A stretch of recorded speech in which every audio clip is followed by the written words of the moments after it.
Queridos amigos, sejam bem-vindos ao canal Videira Espírita.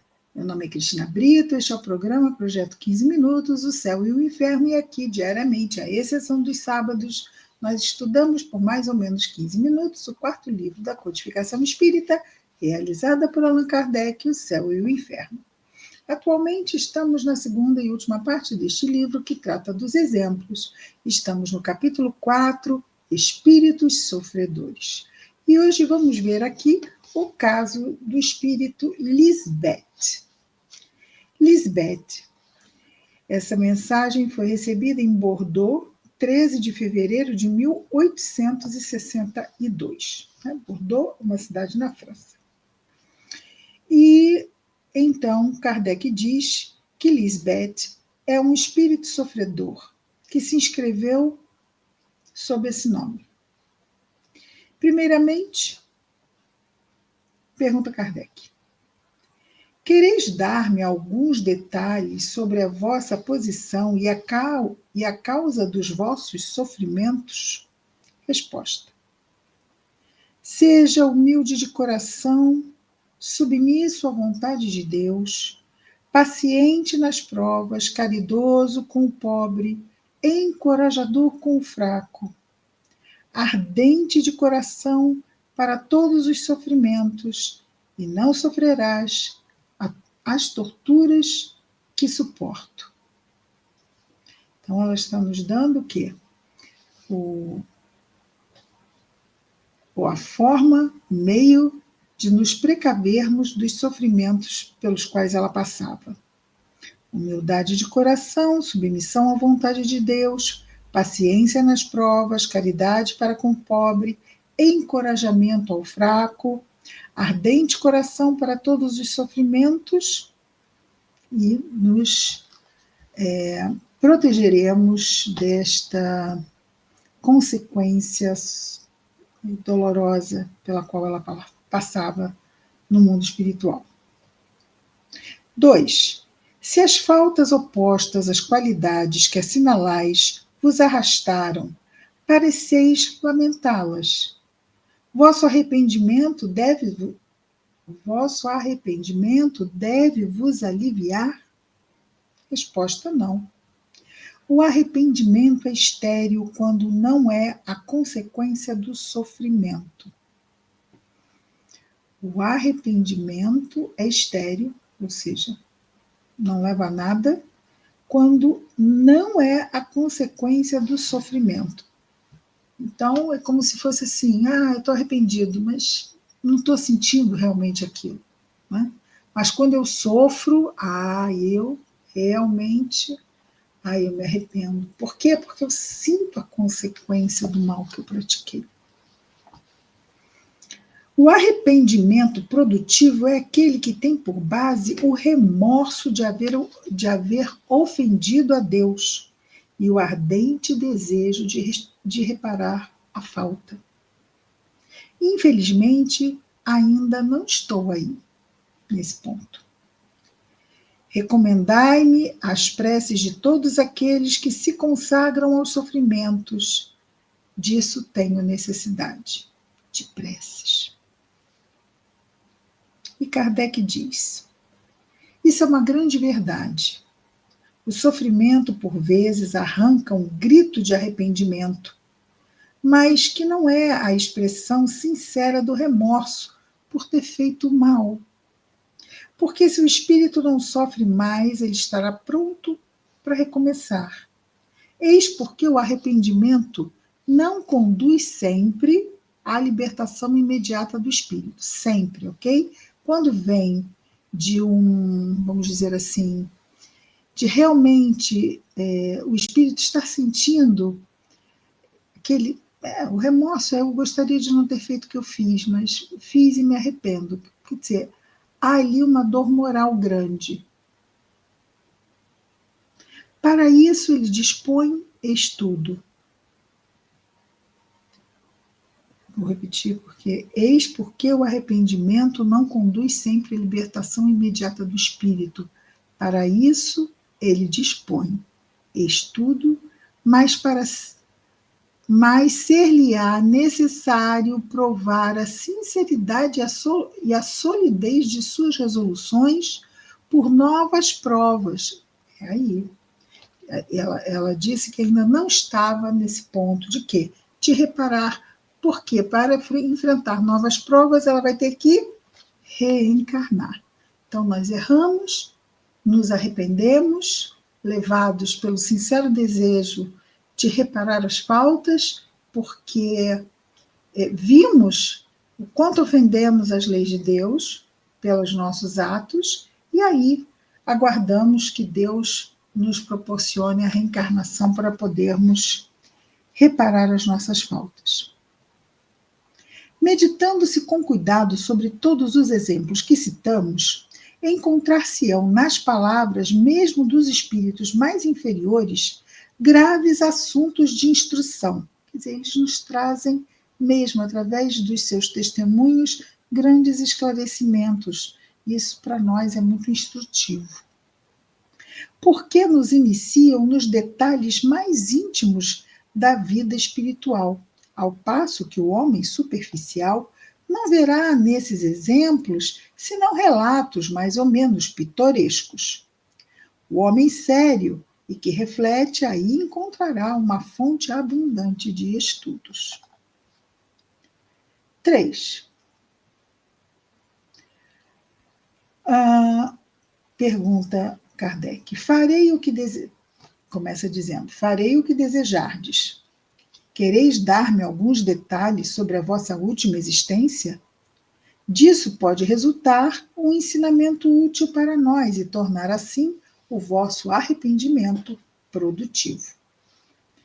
O espírito colocou-se numa grande indecisão para responder a esta pergunta e algumas das perguntas seguintes também. Resposta. Nasci numa condição elevada. Tinha tudo o que os homens consideram como a fonte da felicidade. Beleza, riqueza, né? Inteligência. Rica, fui egoísta. Bela, fui coquete.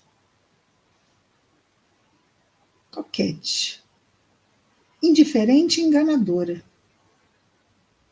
Ou seja, aquela mulher sedutora, mas que na verdade não se envolvia emocionalmente, não é?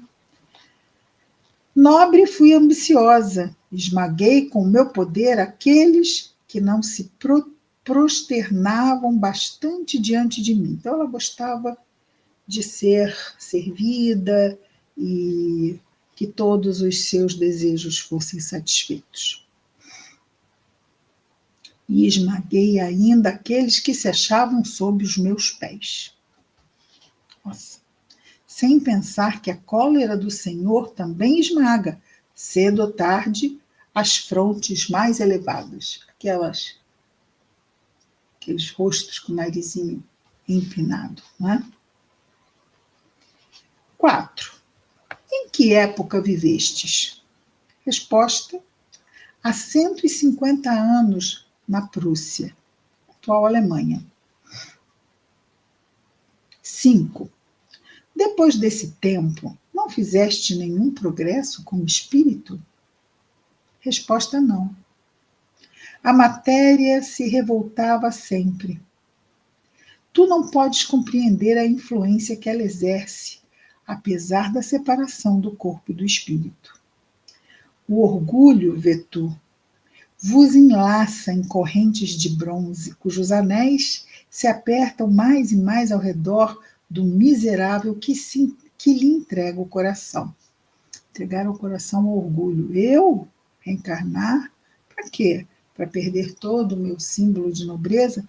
É difícil para os espíritos, às vezes, enfrentarem isso. E, muitas vezes, se dá a eles um tempo para que eles possam se preparar melhor para reencarnar e realmente aproveitar a oportunidade reencarnatória, não é? O orgulho, essa hidra de 100 cabeças, sempre remanescentes, é uma figura mitológica, a hidra, que sabe modular seus assobios envenenados de tal sorte que são tomados por música celeste. Então, o orgulho, ele seduz, não é? Dá aquela sensação falsa de poder, poder mundano, poder sobre as coisas materiais, que embriaga muitas mentes. O orgulho, esse demônio múltiplo que se curva a todas as aberrações do vosso espírito, que se esconde nas pregas do vosso coração, penetra as vossas veias, vos envolve, vos absorve, vos arrasta atrás dele nas trevas da geena eterna. Geena, né? Onde há pranto e ranger de dentes. Sim, eterna. O tempo é subjetivo, ainda mais no mundo espiritual. Então fica naquela, até mesmo Suicidas, no livro Memórias de um Suicida, do espírito Camilo Cândido Botelho, psicografia de Ivone do Amaral Pereira, fala desses tormentos que parecem que não têm fim. Sim, eterna. E Kardec comenta: o espírito disse que não fez nenhum progresso, sem dúvida porque a sua situação é sempre penosa, mas a maneira pela qual ele descreve o orgulho e lhe deplora as consequências, incontestavelmente é um progresso, porque seguramente, quando vivo, nem pouco tempo depois da sua morte, não raciocinava assim. Ele compreende o mal e isso já é alguma coisa.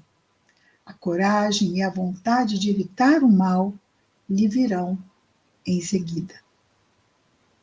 Sexta pergunta. Deus é muito bom para condenar as suas criaturas apenas eterna. Vou repetir. Deus é muito bom para condenar as suas criaturas apenas eternas. Esperai em sua misericórdia. Resposta.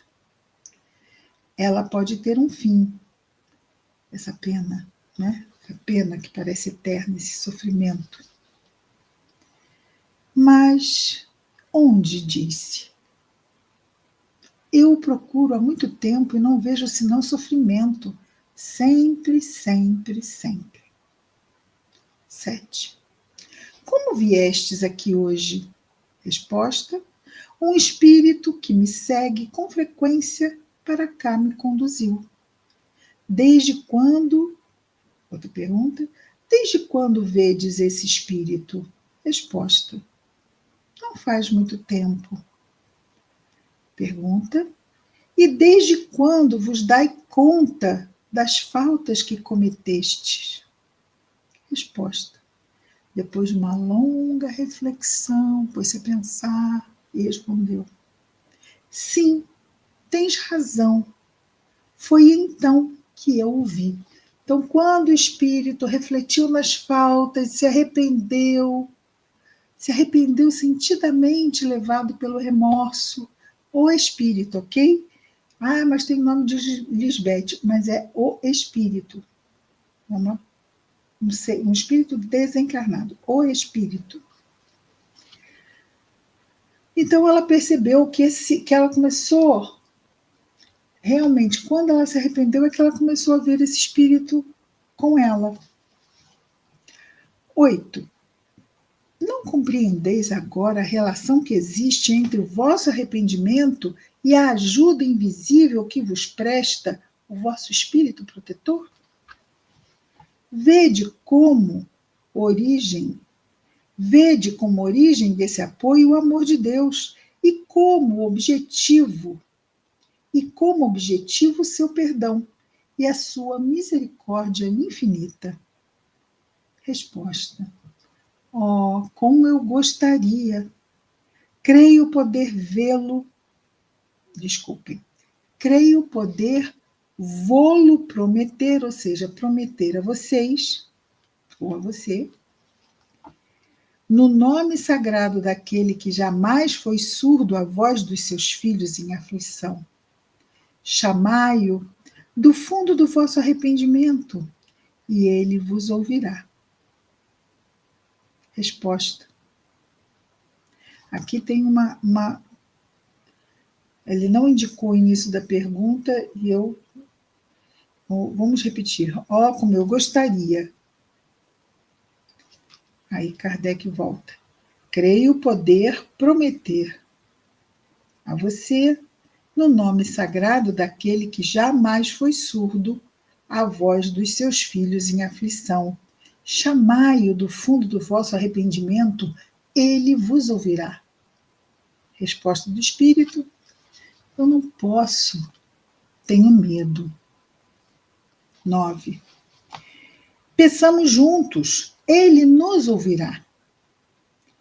E aí fazem a prece, e depois da prece: estais ainda aí? Sim, obrigada. Não me esqueça. 10. Vinde aqui vos inscrever todos os dias. Resposta: sim, retornarei sempre. Ou seja, ela foi socorrida, não é?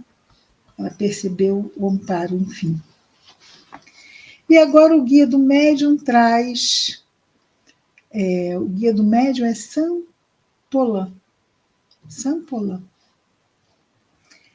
Não esqueça jamais os ensinamentos que aures nos sofrimentos dos teus protegidos e, sobretudo, nas causas desse sofrimento. Que elas vos sirvam a todos de ensinamento para vos preservar dos mesmos perigos e dos mesmos castigos.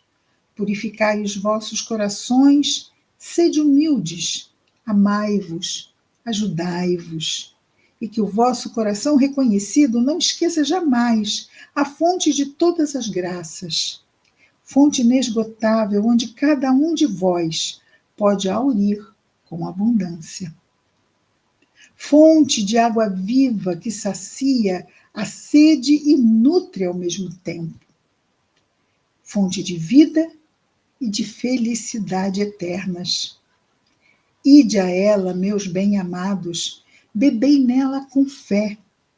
Lançai-lhe as vossas redes e elas sairão dessas ondas carregadas de bênçãos. Informai aos vossos irmãos, advertindo-os dos perigos que podem encontrar. Espalhai as bênçãos do Senhor. Elas, as bênçãos, renascem sem cessar. Quanto mais as derramais ao redor de vós, tanto mais se multiplicarão. Tende-as em vossas mãos, porque em dizendo aos vossos irmãos, ali estão os perigos, ali estão os escolhos. Segui-nos, ou seja, sigam-nos para evitá-los. Seria melhor assim. Sigam-nos para evitá-los. Imitai-nos, a nós que damos o exemplo. Espalhai as bênçãos do Senhor sobre aqueles que vos escutam. Benditos sejam os vossos esforços, meus bem-amados. O Senhor ama os corações puros. Merecei o seu amor. Saint Paulin. E terminamos aqui. Lisbeth foi trazida para perceber que estava no caminho para, enfim, sair das sombras em que mergulhara por 150 anos. Fez a prece junto com Kardec, porque estava com medo. E, enfim, conseguiu permitir que o seu espírito protetor a encaminhasse. Trouxe um grande ensinamento, deixou em todos a gratidão, inclusive junto a nós. Amanhã estaremos de volta com mais um Projeto 15 Minutos. O céu e o inferno, até lá, muita paz a todos.